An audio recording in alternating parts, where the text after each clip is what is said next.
Hey BookTube, it's Jackie. How's it going? If you're new to me and this is the first time you're seeing my face, hello, my name is Jackie. I sit on my floor and I talk about books. So I hope that's why you're here, because that's what's going to be happening. If you are not new to me, thank you for always tuning in and the continued support. Today for you, I have my weekly wrap up. This is from April 24th to April 30th and all my reading shenanigans in between. So grab yourself a drink because we have got some stuff to talk about tonight.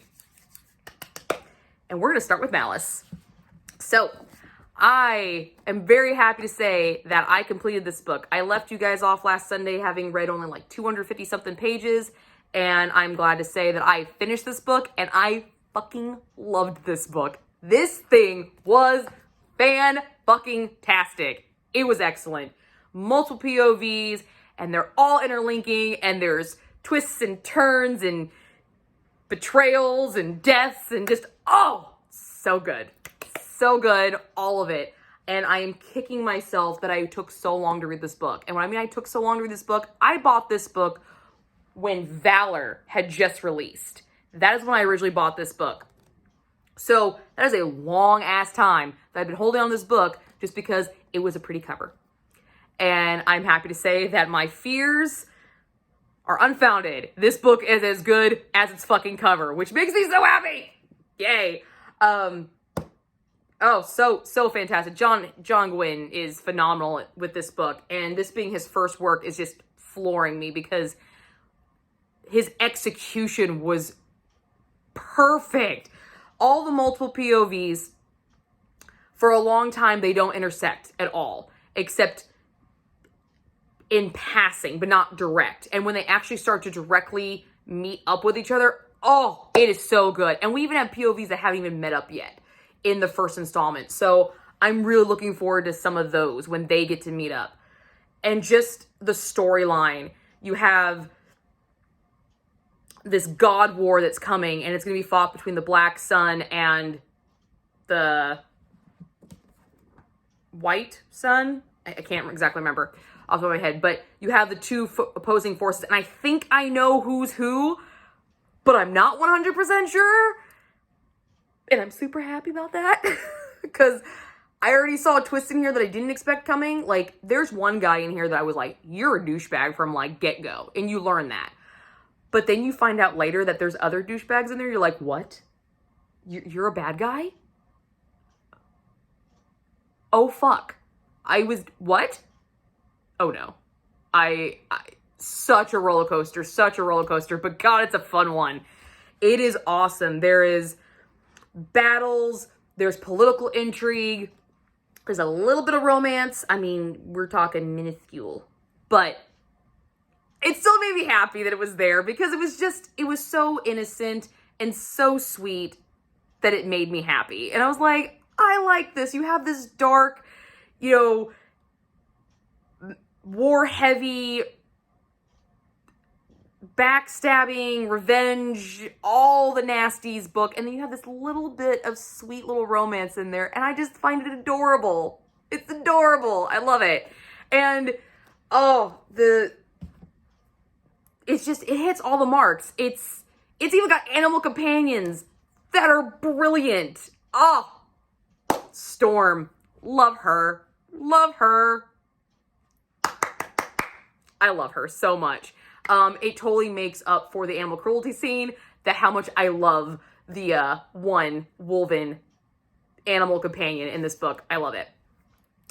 I don't want to say there's not a lot to say, but this is the first installment, so a lot of it is world building, and the only issue I had with this book is that it took me almost to 350 pages to really get hooked with these characters, to not want to put this book down, to the point where I was like, get the fuck away from me. I'm reading my book. Don't talk to me. I want to finish this. And I couldn't put it down. So it took me almost half of the book to get there. So that's the reason why I gave it a 4-star. But based off of this book, I know the rest of the series. I have a pretty good gut feeling that the series is going to be a 5-star series, and this will just be the only one, which I'm okay with because it was a lot of world building, a lot of setting up, a lot of backstory, a lot of figuring out who's who and who they're mixed up with. But then John Gwynne does this really cool thing and completely changes all that. And then you don't know what's going on. And then people start dying. And you're just like, oh, I can't hope for anybody. Holy shit. No. And that conclusion, that final, oh my God, that final scene. And then that fucking cliffhanger. Oh my God. Mind blown. Mind blown. Fan-fucking-tastic. So good. So good. Loved it. Fantastic. And I can mark it off my list of being read. Yeah. So I'm super pumped about this. Super pumped. Great start to this week's reading. Great start. So after I picked that book up, or after I finished that book, I decided to pick up A Little Life by Yana Hanagahara. So let me preface this. I finished this book on Thursday in the morning. Like early morning Thursday. I picked this up Thursday night and I was very tired. So I didn't get very far into it. I got 10 pages. 10 pages into it. And then Friday happened and I was having a dinner party for my family, so I didn't do very much reading. I read a little bit at work, but not very much because I listen to my Audible book at work usually most of the time, and I left early, so I didn't get to read on my lunch break because I had the dinner party.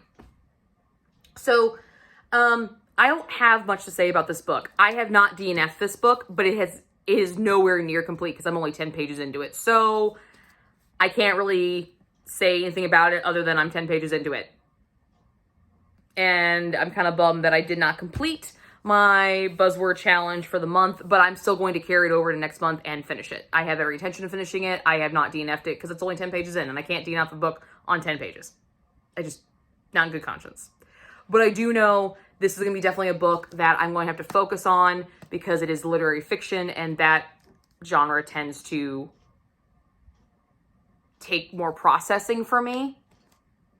Of all the genres to read, it's the one that it reminds me the most of being in college and my textbooks, literary fiction does. So I tend to read it differently. I tend to read it much slower. So it might be something that I progress with the entire month. I'm not quite for sure. So that's what I have to say about that.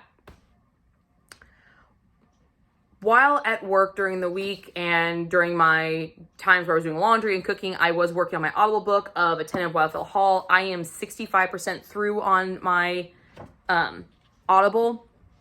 I don't exactly know what page that is in here, but I'm 65% through. And when I left off with you guys on Sunday, this was a strange book. So we have our character of Helen Graham and our male protagonist of Gilbert. I'm pretty sure it's Gilbert Markham. Yeah, that's our male protagonist. He is narrating the story in the beginning, and he's explaining a few encounters with Helen and how she has really weird tendencies about, drinking. She didn't want her son drinking, and I felt that was going to kind of be a precursor. Oh, I was right. Just saying, I was right on that. Pretty proud of myself on that. This book definitely took a turn and it started to get really, really good. So long story short, Gilbert starts to develop feelings for Helen, obviously, and he does something that kind of shatters her. He assaults someone on her behalf, and when he goes to talk to her about it, she's not the happiest, and he doesn't understand why. He just thinks that she doesn't actually have feelings back. He believes that she has led him on, this will she, won't she type situation, very reminiscent of the time period. So then he gives her a diary of basically what's happened to her in her past. And now the point of view has switched through diary entries of Helen with her previous husband, Arthur, who is her son's father. And that is where I'm currently at. And just seeing kind of what Manny was. And I'm learning more about her as a character. In the beginning of the book, I felt she was different for the time period. But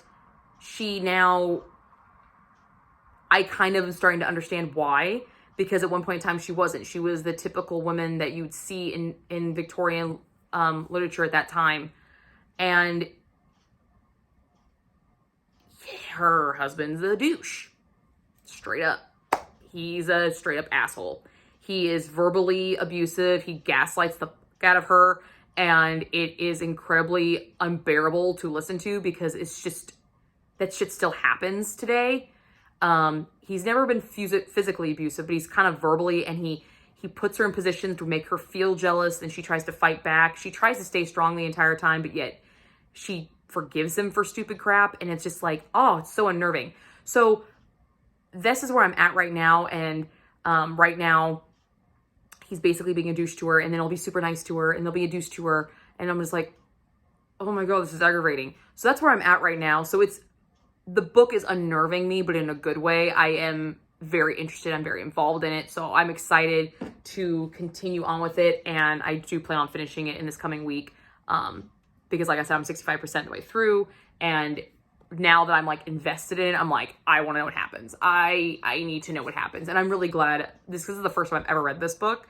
And I'm really, really liking it. And so far I'm liking it a lot better than Wuthering Heights. So, and Bronte might be my new fave in the Brontes. But then again, I've never read Charlotte's, so we'll find out. But, so when I picked up A Little Life on, like what I said, Thursday night, and I didn't get a lot read, and Friday I didn't do any reading. Our live show for the SJM read along is Saturday, is tonight, and I just got done, well, I didn't get done watching it. I logged into it, but I didn't stay on for it because I wasn't entirely done with Crown at Midnight. I had started it Saturday morning, and I had 55 pages left in it. I started it this morning. This book is fucking awesome. Oh my god. Oh my god. I wanted to be part of this live show so bad, but I didn't feel right when I hadn't read the book officially entirely through, and I was in it for like the first 10 minutes, and I realized that they were going to talk about spoilers because they were talking about that ending. I'm like, I'm not at the ending, don't spoil it for me. Don't spoil it for me. So I just turned it off. I was like, I'm going to turn it off, and I'm going to read the book, and then I'm just going to watch it on playback. So I'm a little bummed about that because once I started I had some stuff to say about it, but I felt like I was going to get spoiled, and I did not want to get spoiled for this book because this thing is fucking awesome. This book does not suffer from the second book curse in series. You know, that second book where it's never as strong as the first because the first is, you know, gives you all the action and then it sets up the plot for the whole series. This book doesn't do that. Oh my god, it sets up a plot and it runs with it and it has its own plot, and it's just, oh, Selena fucking kills people. So excited. I was like, oh my god, she's killing people. Yay! So, it starts off, she says that she's not killing anybody that she's assigned to, because now she's the king's assassin, and he's giving her lists, and she isn't killing people. She's faking their deaths and letting them go free, and they can never talk to her again, like talk about her, never use their name again. And I'm like, are you fucking serious? Really? God damn it. Am I gonna have to do this whole series like this? And then an accident happens, and she kills somebody. I'm like, okay, that's by accident. But then it leads into Chaol, and I'm like, oh, yes! Yes! I was right. I was so excited. I was so fucking pumped. I was like, yes, it's finally happening. Thank you. Oh, I didn't have to wait that long. I was afraid I had to wait like book 4 to get my relationship, but I got it. I'm so excited. It was it made me so happy. I cheered when he finally kissed her. I was like, yes! So freaking happy. And then then the kidnapping happens, and she goes fucking ballistic, and she kills like 30 people, and I was like, yes, this is what I wanted. This is what I wanted. This is what I needed. Oh my god, I love Selena now. I fucking love her. And then the fucking twist happens, and I'm like, what? No. No. You're not doing this to me. So this is where I'm at right now. I have 55 pages left in this book, and I'm sitting here like, what are you gonna do to me, Sarah?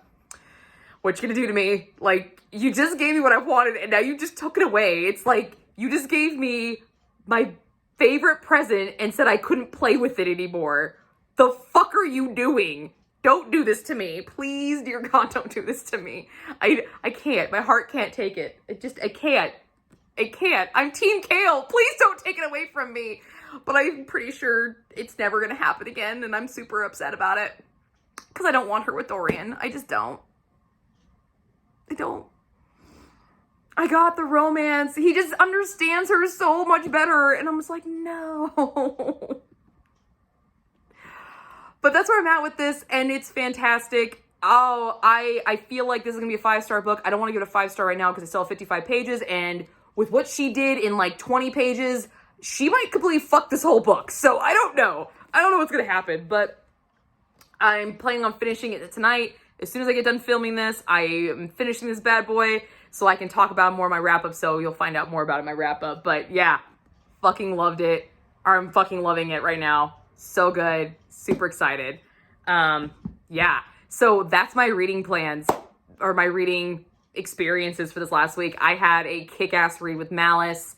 Little Life, I'm planning on finishing. I'm not DNFing it. I can't DNF a book after 10 pages, but it just, I need to get Crown of Midnight read so I can be part of the live show. I ended up not being part of the live show, but I'm still loving this book anyway, so I'm so glad I'm getting it under my belt. Tennant of Wildfell Hall is turning out to be fantastic. So I'm having I had a great reading week, and it's only going to continue. And so that is all I have for you. I'm going to leave you with that, and I will see you guys all soon with another video for my April wrap up, so you'll find out all my thoughts on all the rest of the books. So see you then. Bye.